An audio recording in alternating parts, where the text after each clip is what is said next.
Hello everyone, welcome back. So you can see I'm playing Pokemon Crystal, or rather, I have played Pokemon Crystal and I'm currently commentating over it. Because this is one of those things where it's not really easy to play and talk about. Because the setup I have, I would have to set the 3DS down, record it with like a tripod, and then talk over it with the mic next to it. So it's an awkward situation to record that way, so I just did it this way, and I have no idea how people record off their 3DSs. I've looked for adapters and things like that to put it to HDMI or, just some kind of recording software. I don't know how they do it. I'm sure a lot of it's emulation, where they're just playing it on a computer, and then of course it's easy to record from there. But yeah, so this is how you get Celebi, and there's, in the Japanese version, which was originally the only way you could get Celebi, it was a lot harder because it was only in Japan, and you had to have like this mobile network, like global network or whatever they called it. Basically, you hook your Game Boy up to like a mobile phone, and there's a service on there.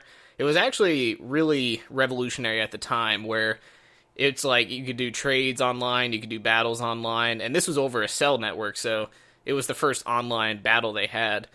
But yeah, this is how you get it in this version, in the Japanese and international. As you can see, there's really nothing special that happened there. I just kind of went upstairs and came back downstairs and tried to leave. I think it just happens if you enter and try to leave anyway, but I was just in the middle of searching for it, so I didn't know where to look. So I think either way, if you just enter and leave, she'll come out and stop you and give you the GS ball. But, I mean, if it doesn't work that way, then all you have to do is just go upstairs and then come back downstairs and try to leave again, like I did.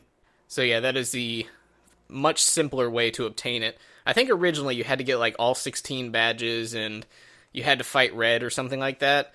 But in the newest version on the Virtual Console, all you have to do is just beat the Elite Four, and then once you just come back, go to Goldenrod City, go into the Poke Center, and then as you're leaving, she'll just go give you the GS ball.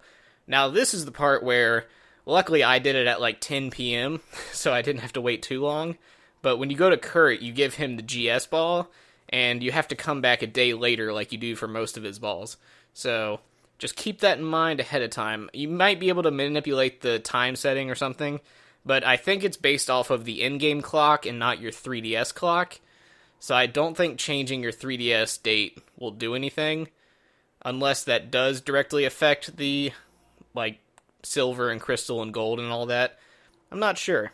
As you can see here, I pretty much recorded everything that happens, just so you can see the entire play-by-play of how giving him the GS ball, acquiring Celebi, how all of that works. Just so there's no confusion, this is literally the entire playthrough. It actually starts like immediately after I beat the Elite Four, so you see me answer the call from Professor Elm, go to his house, yada yada. And then this is where it gets interesting right here. This is when the GS ball awakens. And it changes the forest a little bit too, which is pretty cool. There's actually like wind blowing on the trees, and there's just like a change in the weather, which is not typical. And yeah, this is something as a kid. Obviously, I didn't live in Japan, so I never was able to acquire Celebi. And back then, the only glitch I was aware of was in red, blue, and yellow. There was the Mew Fly glitch, which luckily is carried over to the Virtual Console, so you can still do the Fly glitch, you can do the Missing No glitch, you can do the 8F glitch, which is something I did not know about as a kid, and now that I do, it's a lot of fun to mess with. It's actually the most fun in the Virtual Console is just messing with the various exploits and bugs and glitches, which luckily they let carry over. I'm surprised they didn't patch it, because in Gen 2, you can also do the Pokemon cloning glitch, which I loved as a kid. I would just constantly clone my Mews and Lugias and Mewtwo's and all that, just so I could have different versions of them.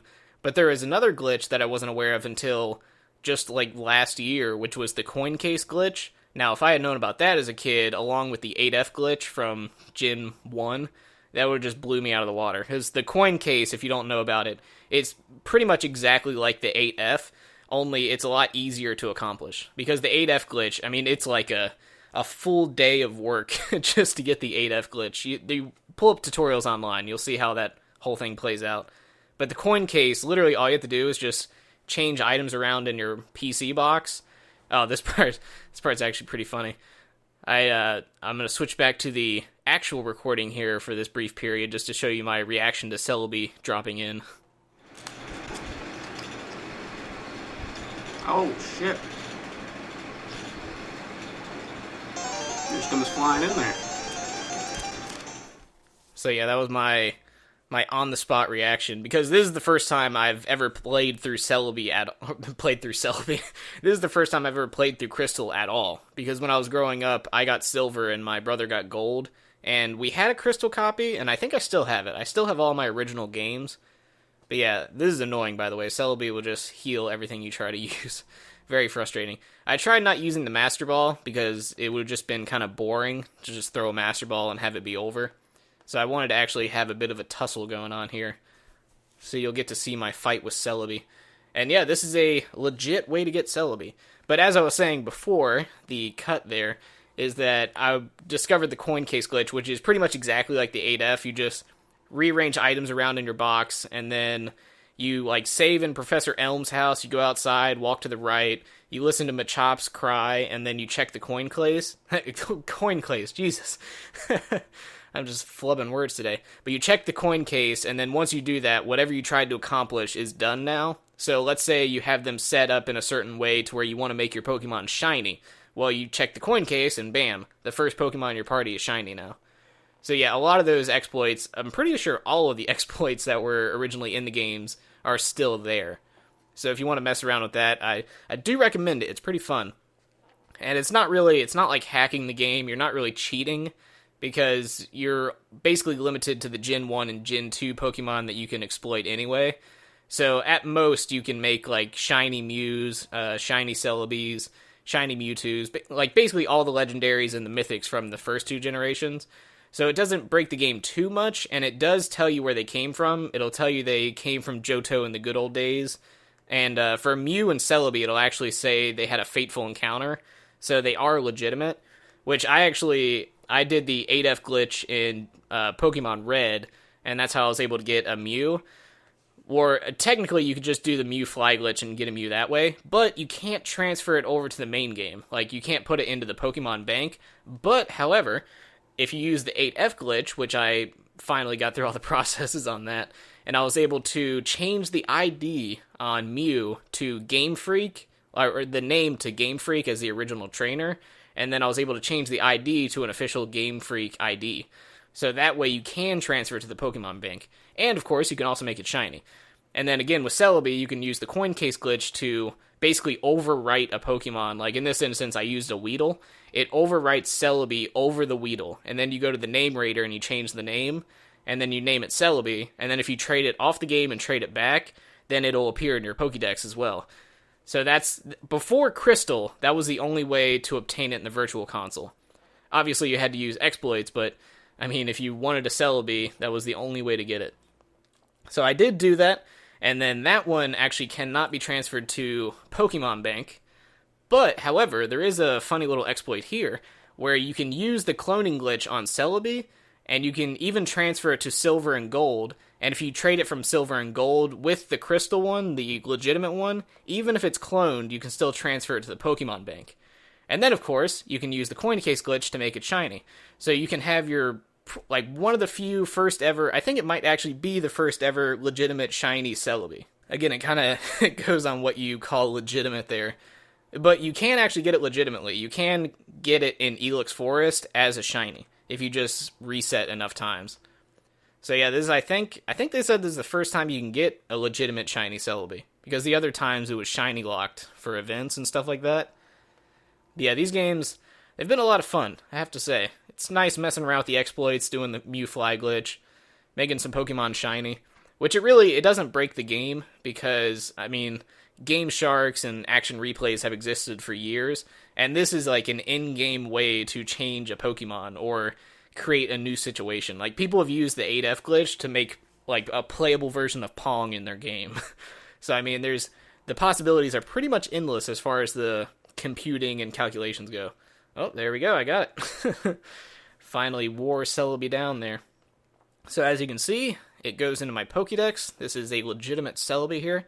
Now I did, however, I transferred the one from Crystal over to Silver, because the cloning glitch is harder to do in Crystal. The timing's a little different. But I transferred the legitimate one over to Silver, and then I cloned it, and then I transferred the legitimate one back to Crystal. So my Crystal version has the Celebi that I caught in this video, and then my Silver one just has like various versions of the clone, which I was able to clone again, and then I turned one of the clones shiny. So now I have a regular Celebi and a shiny Celebi in my Pokemon Moon copy, which I don't really know how to show. Maybe I can put like a picture on the screen or something, or like a little video clip. But yeah, it's pretty cool, I have to say. I like having the shiny Pokemon, because really it's just for me. I'm not using the shiny Celebis and Mews as like trades, like, oh yes, this is a legitimate Celebi. It's just for me to look at and play with in the game.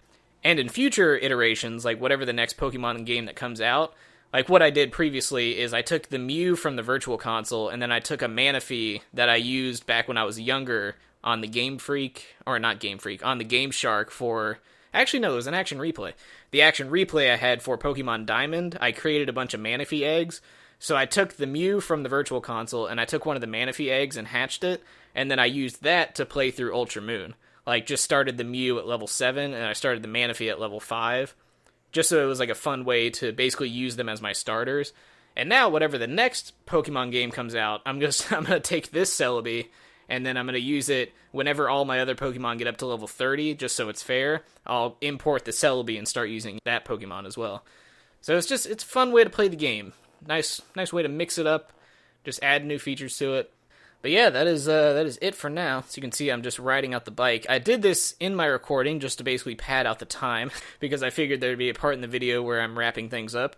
But yeah, I'm not really sure what's coming next. I have still some more Dragon Ball FighterZ videos to go through, so that'll be some fun there. And then, I don't know what else to do.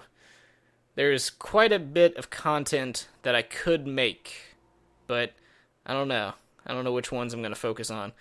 I guess for now, I'm just going to do Dragon Ball FighterZ until I'm out of characters for that. I'm not going to run through the whole roster, because there's like 24 characters, but I'll make at least 8 or 10 videos in that, just so there's a bit of variety there. Alright, so, yeah, this is it. This is the end of the video here. Checking the little Pokemon entry there. Alright.